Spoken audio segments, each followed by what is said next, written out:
pouvez essayer de scanner ce QR code. J'essaierai de vous traduire ce qu'il y a écrit. D'accord. C'est écrit bien sûr en vietnamien. Je vais essayer de vous traduire ça.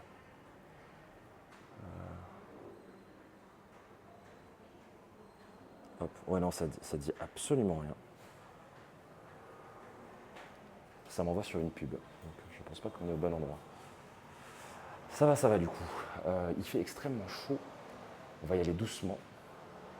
Et avec la chaleur, peut-être qu'on arrivera un peu à s'en sortir. Et mon petit poulet, c'est quelle streameuse que tu rencontres? Non, c'est pas Malo. On va rencontrer Berry Hoi.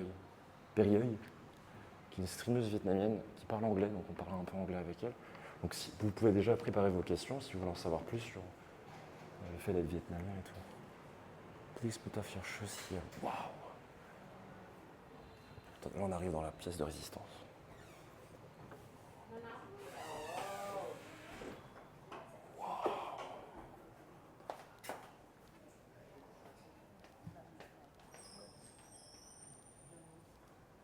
C'est incroyable.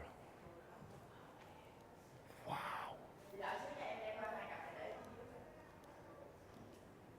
C'est ça du coup les 10 000 Bouddhas.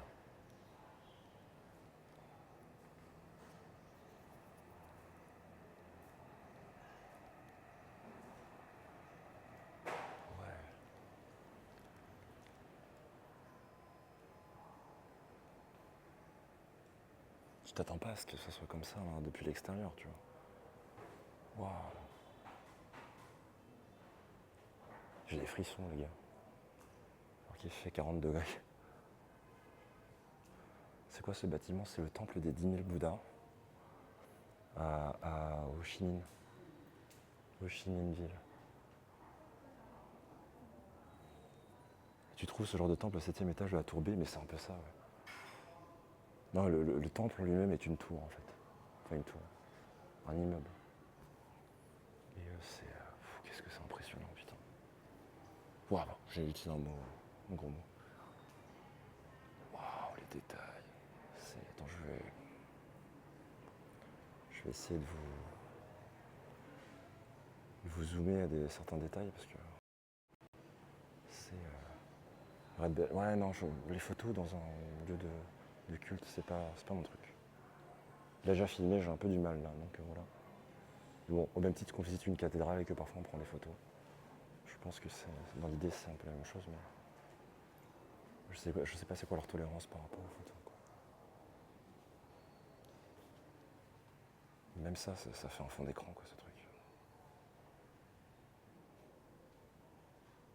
Waouh.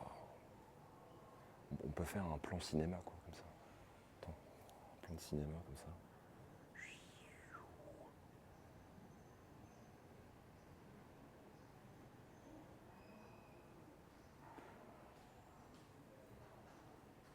Ça fait très le hall des masques, vous savez, dans Game of Thrones. Les assassins sans visage.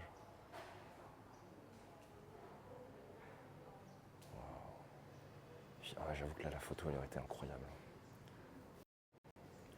La photo des paravents comme ça, là, avec la fumée. Waouh. C'est là qu'on aurait dû avoir Fanny une photo. Je vais me permettre de rester un peu plus longtemps ici, parce que je m'attendais pas à un truc aussi beau.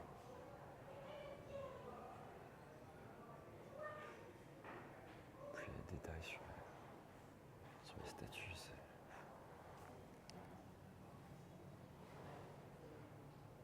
c'est très contemplatif, hein, ce début de live. Je pense sincèrement que ça vaut le coup. J'ai jamais vu ça. J'ai jamais vu ça. Je vais pas filmer le monsieur. Puis dehors, il y a quoi? C'est une dague cérémoniale. Où ça? Où ça? Ah, sur la statue.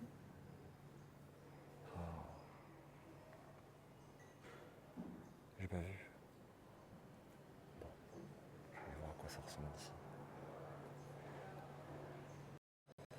Je sais pas du tout. Je- J'aimerais bien en savoir plus sur ce temple quand même. Vous savez quoi, en attendant de vous montrer ça, je vais quand même faire des recherches parce que c'est pas normal de ne pas avoir autant d'enjeux. Voilà, c'est ça. Sur le quatrième étage, du coup, euh, l'ensemble des 4 murs, en fait, est recouvert de 10 000 statues de Bouddha avec des tailles différentes, qui sont rangées dans des carrés. C'est donc cette pagode et donc ce temple a été construit en 1959. Et il n'y a pas d'espace vert dedans. C'est très. Donc apparemment, oui, c'est connu pour son architecture un peu particulière. Bon, vous pouvez le voir de toute façon. Et avant, les facilities étaient un peu rares. Enfin, c'était pas très rempli. Et c'est en 98, de 98 à 2008 qu'ils ont essayé de donner un nouveau look au temple. Donc on est sur un édifice qui est quand même très récent. Donc on a 200 mètres carrés de temple. C'est une pagode en réalité. On est dans une pagode sur 5 étages. Et en fait, l'ensemble de ce que vous voyez ici, en fait, c'est très inspiré de la culture chinoise. Hein, vous voyez, que ce soit au niveau des colonnades et puis du dragon qui est là, c'est très inspiré de l'influence chinoise. Voilà, c'est ça exactement. Ce que nous dit l'article ici, c'est que les arches, par exemple, que vous avez ici, même les hôtels, etc., sont